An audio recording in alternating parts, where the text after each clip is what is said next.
Bienvenue dans cette nouvelle vidéo. Aujourd'hui, la thématique de la vidéo, c'est l'asile au Chypre du Sud. Et dans cette vidéo, je vais vous expliquer c'est quoi l'asile, vous donner la procédure, comment ça se passe pour obtenir l'asile au Chypre du Sud.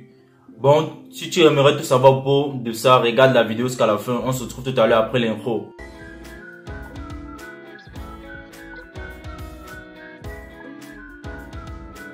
Retour, pour ceux qui ne me connaissent pas, moi c'est Franck Paul, étudiant camerounais en Chypre du Nord. Et sur ma chaîne YouTube, je développe du sujet des études pour la Chypre du Nord, de l'entrepreneuriat et du développement jeune. Aujourd'hui, j'ai choisi de débattre pour le sujet de l'asile pour la Chypre du Sud parce que j'ai eu beaucoup d'informations durant ces derniers temps. Des gens qui se dirigent de ce côté-là sans obtenir toutes les différentes informations nécessaires en fait, sans se préparer. Comment se passe la Chypre du Sud? C'est pas comme vous le pensez là en fait. Et dans cette vidéo, je vais vous montrer quelques réalités de la Chypre du Sud à la fin de la vidéo. Donc, suis la vidéo jusqu'à la fin. Et aussi, si tu es nouveau sur ma chaîne YouTube, abonne-toi et active la cloche de notification pour ne rater aucune de mes vidéos. Surtout, me laisser un like sur toutes les vidéos pour éviter le dumping en fait. Parce qu'il y a des gens qui font un mauvais système sur la vidéo en fait. Donc, ce qui fait que quand je publie une vidéo, vous ne pouvez pas la voir, que la vidéo elle est là. Donc surtout, likez la vidéo et partagez. J'insiste là-dessus. Donc pour tous ceux qui regardent cette vidéo, prenez votre chaise et prenez une tasse de café et on se lance sur le thème de la vidéo. C'est quoi l'asile? Je vais d'abord définir avant d'expliquer ce qui se passe au Chypre du Sud. La définition. C'est un demandeur d'asile est une personne qui demande la protection internationale d'un autre pays. Les demandeurs d'asile bénéficient du droit d'être interrogés dans une langue qui maîtrise sur leur raison de demander l'asile. Là maintenant, je vous explique en français facile. C'est quoi la demande d'asile? La demande d'asile, c'est lorsque un citoyen fuit son pays, il va se réfugier dans un autre pays et demande l'asile là-bas. Ça veut dire qu'il demande la nationalité de ce pays-là. Et quels sont les inconvénients à la demande de l'asile? Je vais me prendre un petit exemple. Dans certains pays en guerre, dont je ne vais pas citer le nom en Afrique, il y a certains journalistes qui quittent leur pays, ou présidents, ou ministres, etc., qui quittent leur pays, fuient leur pays, ils partent demander l'asile dans un autre pays. Voici comment ça se passe. Lorsque vous quittez votre pays et vous allez demander l'asile dans un autre pays, cela vous dit quoi? Que vous avez banni votre pays. Il ne serait plus facile pour vous de rentrer dans votre pays. Écoutez-moi bien. Lorsque vous quittez votre pays, vous allez demander l'asile d'un autre pays. Ça veut dire que dans votre pays, vous n'êtes pas en sécurité. On peut dire, dans votre pays, on veut vous tuer en fait, c'est ça. Et lorsque vous demandez l'asile et vous obtenez l'asile d'un autre pays, vous ne pouvez plus rentrer dans votre pays initial. Donc là, j'insiste là-dessus. Et aussi, le souci avec la demande d'asile, c'est quoi? Maintenant, pour les filles, voici comment ça se passe. Pour les filles qui viennent en Chypre du Nord, en Chypre du Sud, désolé. Pour les filles qui viennent en Chypre du Sud et qui veulent procéder à la demande d'asile, présentement, la demande d'asile, elle ne se donne plus.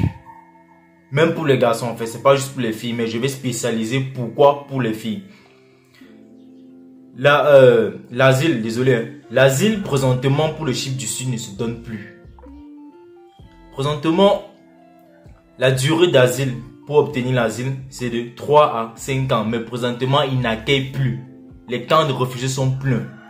À la fin de la vidéo, je vais vous mettre certaines images et une courte vidéo aussi de ce qui se passe présentement au Chypre du Sud. Quelques nouveaux arrivants qui ont débarqué juste sans prendre les informations. Et aussi un petit conseil. Lorsque vous voulez quitter votre pays pour aller dans un autre pays et que vous n'avez aucune information pour ce pays, de nos jours, il y a ce qu'on appelle les réseaux sociaux. Ça ne nous sert pas juste de nous connecter, nous amuser, etc. Vous allez sur YouTube, vous tapez le nom du pays, ne serait-ce que vous voulez aller. Vous allez voir des vidéos des gens, des youtubeurs comme moi, qui parlent à propos, qui font des trucs à propos. Et là, vous allez collecter beaucoup d'informations. Donc ça, c'était la petite partie conseil. Ne vous lancez plus dans le temps comme vous le faites habituellement. Prenez, collectez les informations. Et aussi, ne croyez plus trop aux agences en fait. Parce que les agences de voyage, ils vous vendent le rêve en fait. Ils veulent que faire de l'argent derrière vous. Collectez vos propres informations en fait. Donc ça, c'était la partie conseil. revenons sur le sujet de la vidéo. Je disais ceci. Au Chypre du Sud, l'asile ne se donne plus. Donc pour ceux qui sont en Afrique, comme habituellement, il y a beaucoup de personnes qui me contactent. Est-ce que c'est possible de quitter la Chypre du Nord, entrer dans l'Union Européenne, en passant par la Chypre du Sud, comme c'est dominé par la Grèce? Ils pensent qu'ils vont arriver là-bas et directement continuer et tomber en Grèce. C'est faux. La Chypre du Sud, c'est le terminus. Et même en Chypre du Sud, lorsque vous arrivez, vous demandez l'asile, les autorités en charge vous demandent de rentrer dans votre pays. Donc, vous faites demi-tour. Et présentement, ceux qui sont arrivés là-bas, ils dorment à la rue, au froid. Donc, ils n'ont pas à manger. C'est par la grâce de Dieu qu'ils sont encore en vie. Donc, surtout, likez et partagez cette vidéo pour informer les autres. Surtout, partagez la vidéo. Ok, je disais ceci. Lorsqu'une fille arrive au Chypre du Sud et que la vie est dure là-bas, habituellement, ce qu'elle cherche à faire, c'est quoi? Ce qu'elle cherche à faire, c'est quoi? C'est de se marier et épouser une chypriote. Voici maintenant le point négatif à cela.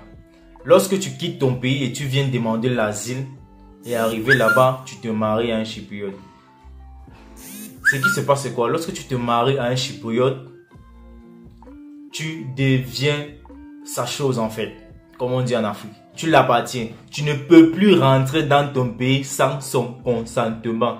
Tu ne peux plus quitter le territoire, ne serait-ce que pour aller même à l'étranger, pour ne pas dire rentrer dans ton pays, sans son autorisation. Donc, tout ce qu'il décide, tu dois juste obéir. Donc, c'est ça le point négatif. Il m'adresse surtout à mes soeurs.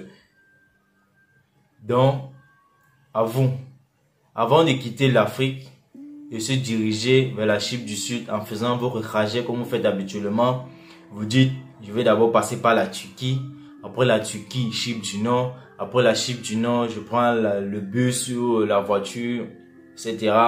Et je m'en vais en Chypre du Sud et demande l'asile, on va me donner. C'est faux, c'est totalement faux, c'est totalement faux. L'asile ne se délivre plus. Les gens en souffrent, les gens meurent au Chypre du Sud. Dernièrement, j'étais en connexion avec un ami au Chypre du Sud. Il m'a dit, pour ceux qui viennent là-bas pour demander l'asile, frère, avec tout l'argent que vous dépensez, les billets d'avion pour la Turquie, pour la Chypre du Nord, et après le transport encore, parce que pour quitter la Chypre du Nord pour la Chypre du Sud, il faut payer approximativement 400 € pour aller là-bas.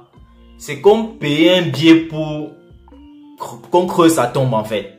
C'est comme payer des gens pour qu'on creuse sa tombe et le mettre à l'intérieur. Ce qui me fait encore le plus mal, c'est quoi? C'est que des gens, ils ne viennent même pas par bateau en fait. Comme on dit, quelqu'un va à l'aventure, etc. Quelqu'un vient par avion. Il paye le billet d'avion. Il prend pratiquement 2 vols. Imaginez, estimez un peu ce montant. De combien il paye d'abord pour l'Afrique, pour la Turquie pour la Chypre du Nord. Et ils viennent encore ici, ils payent le transport pour aller au Chypre du Sud, pour aller souffrir. Parce que vous poursuivez l'Union Européenne. Mes frères, le meilleur pays au monde, c'est où on se sent à l'aise. Il n'y a pas de plus beau pays. Il n'y a pas l'Union Européenne est plus bien que telle. Il y a des pays qui quittent l'Union Européenne. Je prends un exemple. La Grande-Bretagne, elle était dans l'Union Européenne, elle est sortie. Donc, évitez de toujours être focus sur les avantages. Regardez aussi les inconvénients en fait. Et regardez la vidéo jusqu'à la fin. Je vais mettre les vidéos et les images dont je suis en train de parler à la fin de la vidéo. Bon, la vidéo tend à sa fin. Ça, c'était les différentes informations que j'avais à donner à propos de la Chypre du Sud et de la demande d'asile pour la Chypre du Sud. Et j'espère que le message est passé. Pour ceux qui vont tenter, tant mieux. Pour ceux qui vont écouter, que Dieu vous fasse grâce. Et surtout, partagez la vidéo. Il faut que d'ici septembre, on atteigne les 1000 abonnés. Partagez la vidéo.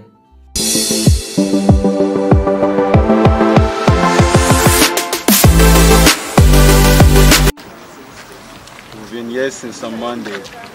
We're here because the immigration people tell us they can't attend to us right now. They tell us to go back to our country, that this is not our country. And They say the camp is full. We should all go back to our country and we have nowhere to go to. They refuse to accept our application. They say we should all go back to our country, that this is not our country.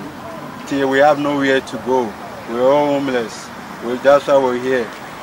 When it's raining, it rains on us. When the sun comes, it's on us, nowhere to go. And anytime they come around, they tell us, go back to your country. It's not your country. Sometimes during the night, some of us go out to look for a place that is warm. Sometimes we sleep under the cars. Sometimes we sleep close around with cartons on the floor. That's how we manage. When it gets cold, there's nowhere to go.